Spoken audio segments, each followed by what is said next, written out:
많은 작업자들이 수중 교각 건설을 완료하기 위해 거센 해류에 맞서 힘겹게 싸우고 있습니다. 여기서 주요 건설 엔지니어의 실수를 발견할 수 있나요? 이 실수는 재앙을 초래할 수 있습니다. 토목 공항에서 가장 까다로운 작업인 수중 건설에 오신 것을 환영합니다. 수중 건설이라고 부르지만 오늘날의 엔지니어들은 수중 구조물을 건설할 때 물을 아예 피합니다. 건설 구역에서 물을 제거하려면 먼저 코퍼댐이라고 하는 임시댐을 만들어야 합니다. 물속에서 직접 작업하는 것은 실용적인 방법과는 거리가 멀죠. 다음 질문은 물속에 코퍼댐을 건설하는 방법입니다. 첫 번째 단계는 말뚝 박는 해머 기계의 도움으로 기준 말뚝을 세우는 것입니다. 기준 말뚝은 코퍼댐 건설을 위한 기준을 제공합니다. 그 다음 작업자는 동일한 기계의 도움으로 토양에 많은 판재 말뚝을 밀어넣습니다. 이 판재 말뚝은 섹션의 양쪽 끝에 서로 맞물려 연결됩니다. 이러한 영리한 연동 메커니즘은 물 누출이 최소화된다는 것을 의미합니다. 판재 말뚝은 해저 기반함에 도달할 때까지 해저 밑으로 박아집니다. 말뚝이 박히는 순서는 모서리에서 중앙까지입니다. 이러한 방식으로 정렬을 유지할 수 있습니다. 말뚝 박는 해머 기계에서 특별한 점을 발견하셨나요? 단순히 판재 말뚝을 밀어내는 것이 아닙니다. 시트 파일을 흙 속으로 밀어 넣으면 어떤 일이 벌어질지 쉽게 상상할 수 있습니다. 이 기계는 진동을 이용해 흙을 관통합니다. 자세히 관찰하면 작지만 빠른 진동을 볼 수 있습니다. 이 기계의 특징은 두 개의 역회전하는 편심추로 구성되어 있다는 사실에 있습니다. 이 추의 목적은 기계의 진동을 유도하는 것입니다.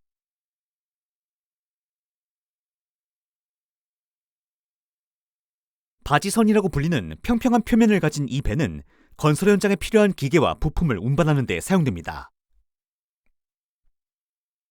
이제 우리는 건설 프로젝트의 큰 단계인 저수지댐에서 물을 퍼낼 준비가 되었습니다. 하지만 이 모든 작업을 하기 전에 엔지니어들은 중요한 과제를 수행해야 했습니다. 물을 펌핑하는 단계에 들어가기 전에 이것이 무엇인지 알아보겠습니다.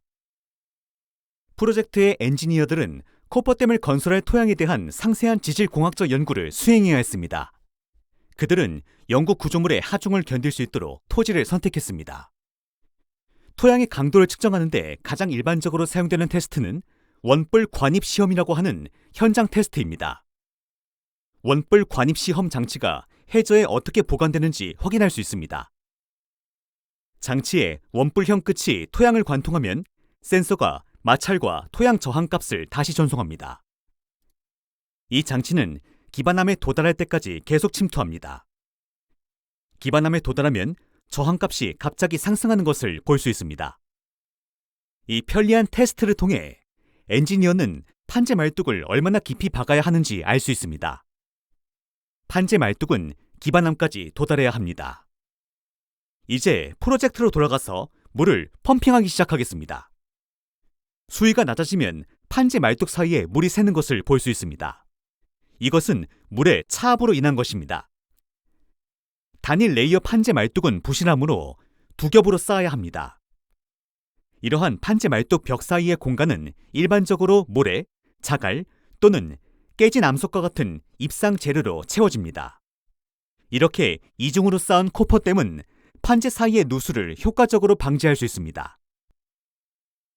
이제 코퍼댐의 물을 모두 제거해 보겠습니다. 다행히도 눈에 보이는 누수는 없습니다. 이런! 무슨 일이에요? 코퍼댐 전체가 안쪽으로 무너졌습니다. 앞서 양쪽에 물이 있었을 때는 수압으로 인해 코퍼댐에 작용하는 힘이 상쇄되고 있었기 때문입니다. 그 이유를 쉽게 이해할 수 있습니다. 그러나 이 양의 물이 사라지면 거대한 안쪽 힘이 발생하여 코퍼댐이 파괴됩니다. 판재 말뚝의 안쪽 붕괴는 판재 말뚝 측면에 철제 프레임 구조를 세움으로써 방지할 수 있습니다. 철근 프레임 시스템은 웨일, 스트럿, 보강재와 같은 구성 요소로 이루어져 있습니다. 이 웨일과 스트럿 사이의 연결은 그림과 같이 볼트로 연결됩니다.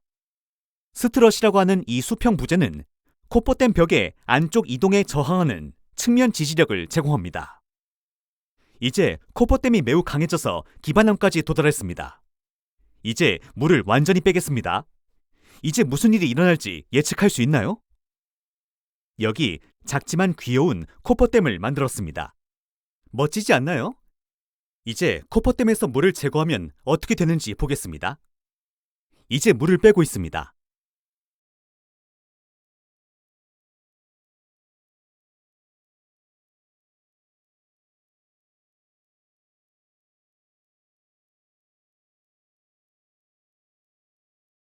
아름다운 U자 모양이 보이시나요?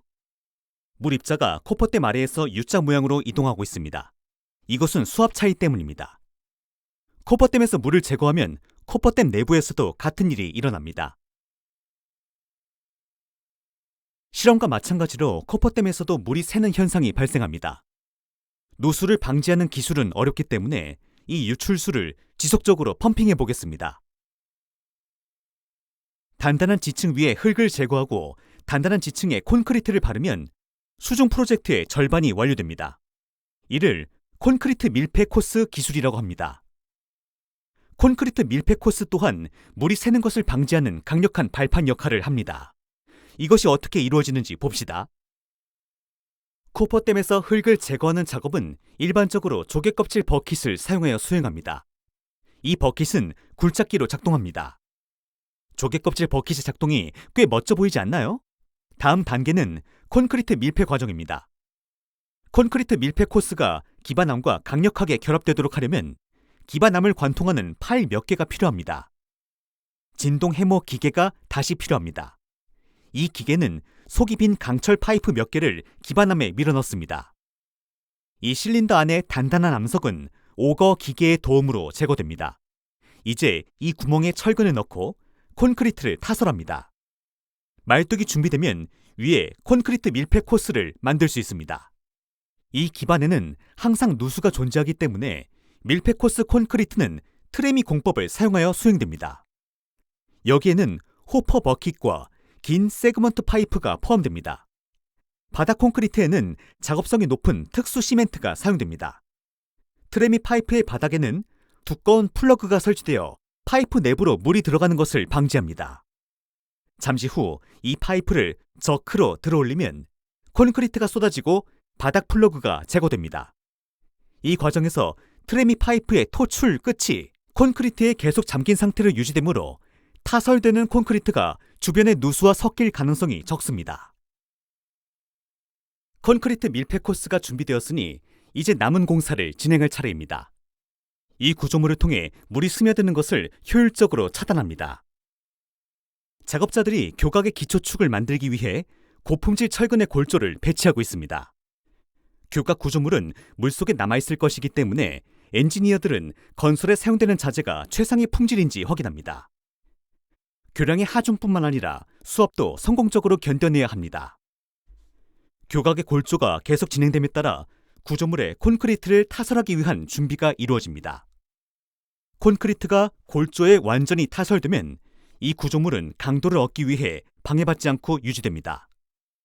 일반적으로 교각이 완전한 강도를 얻으려면 14에서 28일이 걸립니다. 교각이 충분한 강도를 확보하면 코퍼댐은 쓸모없고 눈에 가시이기 때문에 엔지니어는 코퍼댐을 제거합니다.